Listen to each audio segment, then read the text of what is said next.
right now, we're going to welcome our next live guest, talking all about labor issues and what's going on. Harris, thank you for joining us today. Hey, good morning. Long time no see. How's everybody doing? You know, it's been a long time. You're right. And we've got a lot to break down today. And I know we were going to start with the impacts of the CP shutdown, but as of this morning, they're back on. They got those labor negotiations worked out. Let's talk about that a little bit. Yeah, I think it's always good to see progress. I mean, a 2-day strike or a shutdown was obviously not highly desirable, but I'm very glad it's actually not going any further than where it has. Binding arbitration is probably not the most ideal outcome for either party, and I think the way to think about that is at least they're going to be coming back to the table. At least there's a path to actually resuming the train cycles. And I think as of noon today, I would expect Canadian Pacific across their entire network will be up and going. I think the scary part of that is if you think about the way the global supply chain actually operates, Canada exports about 75% of all its fertilizer products by rail, meaning that those markets are going globally around the world. They're serving markets like Brazil, LATAM, China. And it's interesting because if you think about what's going on with Russia and Ukraine right now, Brazil actually imports about 85% of its overall fertilizer products. Obviously, that's a booming, emerging market. So there's a lot of agricultural production that goes on down there. They actually import about 1/5 of their overall fertilizer from Russia. That also isn't happening now. And so the thought of people not having access to agricultural products to grow the world's food, that is something that I think should all give us a little bit of pause. So I think it's fair to always characterize what's going on in North America as being somewhat of a localized issue. However, it's important for us to think about that even what we produce here across NAFTA is actually going worldwide. So, Harris, welcome to the show. It has been way too long speaking with you. Always enjoyed, very informative. In your opinion, I know it was just announced and it just came through here, but the arbitration, do you think the motivation there was more towards what we're talking about here, this altruistic type of decision that, hey, get back to work, let's figure this out while you're still working? Or was it just a pretty easy thing for arbitration to say, no, you're wrong here and you're wrong here? Which way do you think that went? Look, I think that it's well known that the Class 1 railroads that are operating in North America are at an interesting kind of inflection point where unemployment and availability of jobs has probably never been in a better position that would favor labor. And so I think there's an interesting paradigm where the trains are obviously not going to move on any network in a situation where you have a lack of conductors and engineers. And so I think there was actually a little bit more leverage from labor side when they're kind of evaluating their position. Overall, I think the Class 1 rail networks recognize that they play a vital role in the North American economy, especially here in the United States. I think that's actually a really important thing to remember, because if the trains are not moving, 40% of the nation's goods are also not moving as well. And so I think that's an important thing to remember. So Michael, to your question directly, when we think about arbitration, I think this is an highly undesirable outcome for both parties. However, I think ultimately they will get there. Yeah.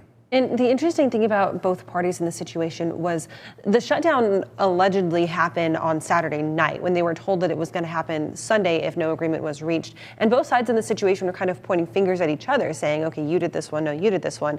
Do you think that also kind of had an effect on the shutdown ending sooner rather than later, because they kind of wanted to just get it over with and say, okay, you know what, it doesn't matter who made it happen, let's just get back to work?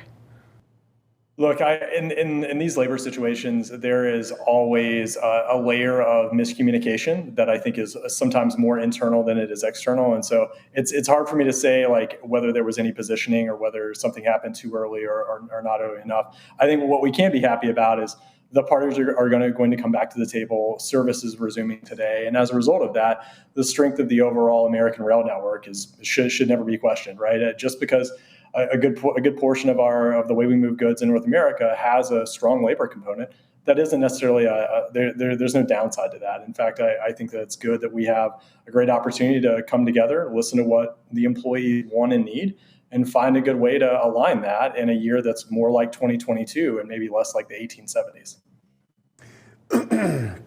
Excuse me. Yeah. Excuse me. And so speaking of that, Harris, when we're talking about sectors that really have a deep labor involvement, we're kind of looking ahead to the future and wondering how can we avoid this type of situation on the West Coast, right? We're looking towards the end of June where the labor agreement has this potential for disillusion with what's going on with the dock workers union and the ports out there. Can we talk about that now too? Yeah, so definitely looking ahead. So July 1st is the big date that I think everybody has marked on their calendar. And so there's obviously going to be an ongoing labor agreement that needs to be renewed on that date that affects over 23,000 port workers across 29 different ports all up and down the west coast of the United States. So that's all the way from Seattle, Tacoma, Oakland, LA, Long Beach. Right? And those ports all together make up about 50% of the overall United States imports. So anytime we have labor concerns or challenges on the West Coast, that is a significant punch to the face of the North American economy. I think the way that shippers should be thinking about that, and I know definitely some of the steamship lines are beginning to think about, is okay.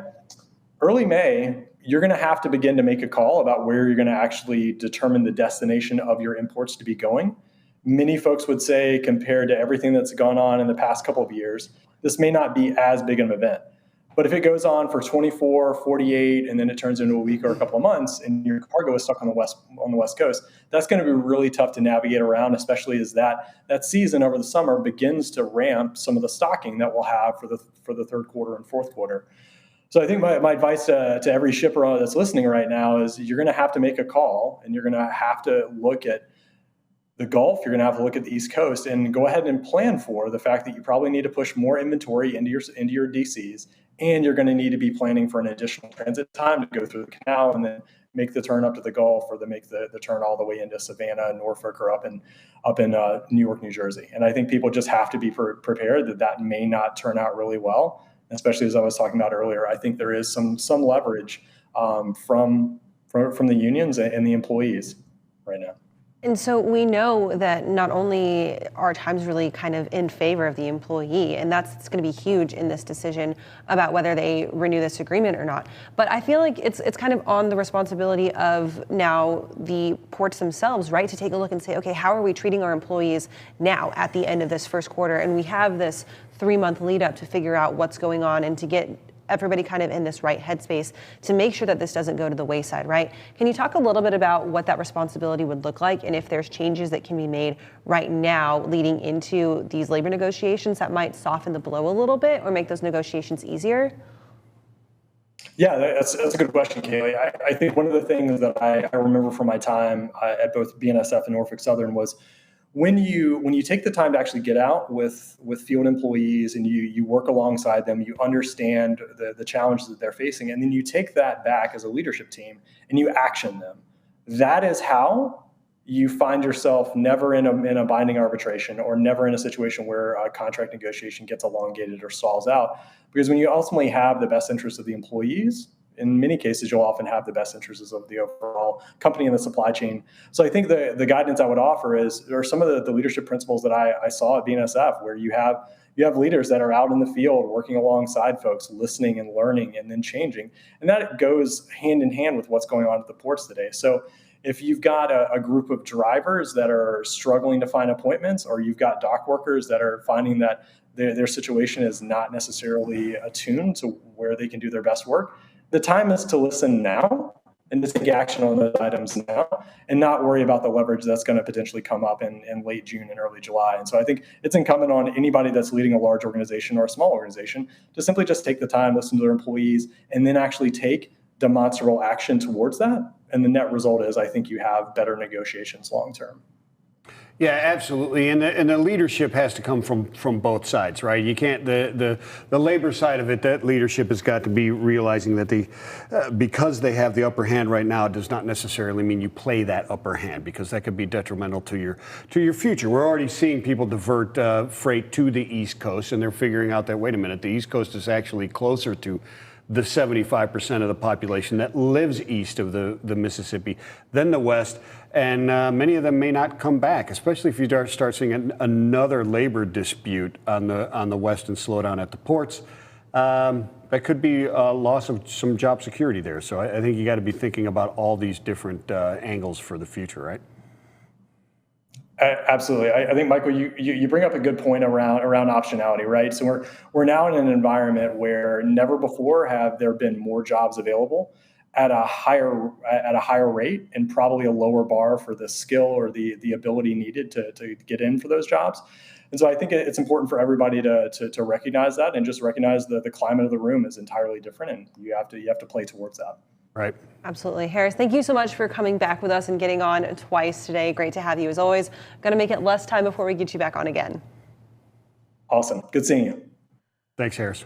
All right, we're going to take another quick break. We'll be back to start off your second hour of FreightWaves Now here with a fresh set of headlines and another look at weather. We'll be right back.